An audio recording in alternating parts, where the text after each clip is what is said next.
উদয়পুর মহকুমা শাসক কার্যালয়ে কর্মচারীদের সময়মতো উপস্থিতি নিয়ে নতুন করে প্রশ্ন উঠেছে।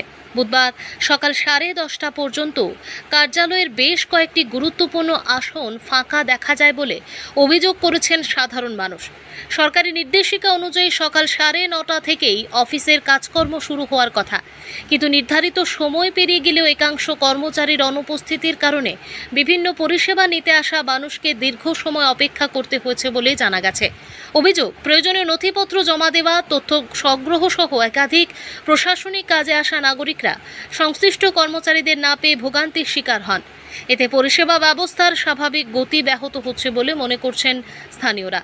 স্থানীয়দের দাবি, সরকারি দপ্তরে কর্মচারীদের নিয়মিত এবং সময়ানুবর্তী উপস্থিতি নিশ্চিত করতে প্রশাসনের আরও কঠোর নজরদারি প্রয়োজন। তাদের মতে, এমন অনিয়ম কর্মসংস্কৃতির ওপর নেতিবাচক প্রভাব ফেলছে এবং সাধারণ মানুষের মধ্যে অসন্তোষ সৃষ্টি করছে।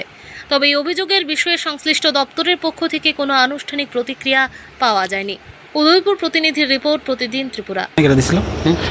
সাংবাদিকের ছবিটা তোলার পারমিশনটা কে দিছিল? না বলতে আপনি যেন আমার ফটো তুলছেন, আমি জানি না আপনি রিপোর্টার কি না। তো এখন তো আপনাদের পরবর্তীতে পরিচয় দেওয়া হয়েছিল। আপনি মানিক সাহেব যেন মানে আসলে কি রিপোর্টার নিয়ে আমি না তো আপনাকে বললাম, আমি রিপোর্টার একটা সরকারি অফিসে এসে নাকি যে কোনো পাবলিক ছবি ভিডিও তুলতে পারবো কোনো সারিতে?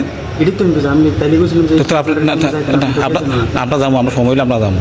তো আপনি এসে সাংবাদিকের ছবি তুললেন? আপনি আচ্ছা কার্ড তো দেখান। ভাই তুমি কি ভাই আমি তোমার আমার পেশ কার্ড দেওয়া তোমার রাইট কি ভাই? যে কোনো মানুষ আমার না মানে সরকারি অফিসে এসে একটা সাংবাদিক মানে বিনা মানুষ এসে কিন্তু তোমার একটা ছবি নিতে পারবো? ঠিক আছে, যে কোনো মানুষ নিতে পারে, আমি চিনিও না তোমার। ঠিক আছে, এখন তোমার